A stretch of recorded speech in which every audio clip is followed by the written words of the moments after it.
Les résultats et les effets de la chute de Adam lorsqu'il fut créé, Genèse 5, 1, fut l'assujettissement de l'esprit humain à l'âme. L'âme est devenue le siège des attaques et du triomphe de Satan et a été assujettie au pouvoir des forces mauvaises. Et le corps, qui est l'instrument de l'âme, a été aussitôt sous l'influence de Satan, spécialement en vue de la procréation selon son espèce. Genèse 1, 24.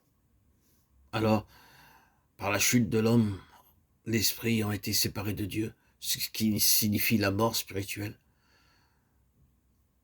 la relation entre Dieu et l'homme fut rompue. La ressemblance à l'image de Dieu fut altérée. La communion détruite. La connaissance obscurcie. La coopération devenue impossible et le gouvernement perdu. L'homme est ainsi séparé de Dieu, éloigné, enténébré, paralysé spirituellement et assujetti à la vanité. Romains 8, 20. À partir de ce moment, il est appelé chair. Dans son égarement, l'homme est devenu chair. Genèse 6, 3. Et nous savons, d'après le Nouveau Testament, que cela ne signifie pas seulement mortalité, mais la présence d'un principe actif qui est l'ennemi de l'esprit et de Dieu. Il sera de plus connu désormais comme l'homme naturel psychique, mais il est par-dessus tout inspiré par le Dieu de ce monde, puisqu'il a choisi par sa volonté de croire à Satan plutôt qu'à Dieu. À partir de ce moment commence une double histoire. Celle-ci est représentée par deux séries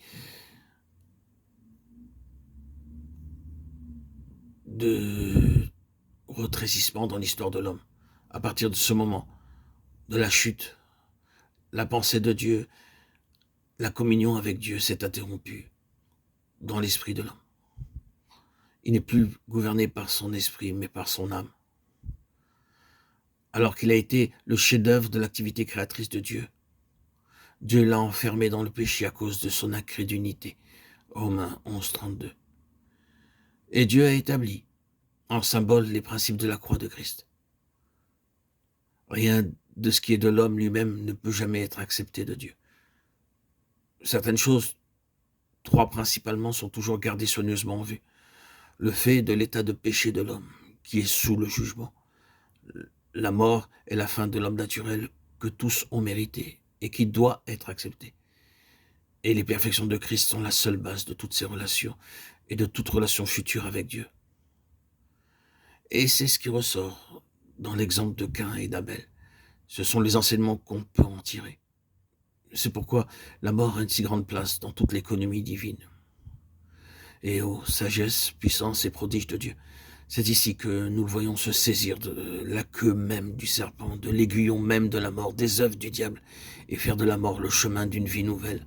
Le sentier qui conduira à son dessein dans la résurrection de Christ et la résurrection spirituelle de ceux qui croient en lui. C'est encore pourquoi toute offrande acceptable à Dieu, celle qui rapproche l'homme de Dieu, doit être sans défaut. L'œil expert d'un prêtre, après l'examen le plus sévère, doit pouvoir affirmer ceci est parfait. C'est parfait.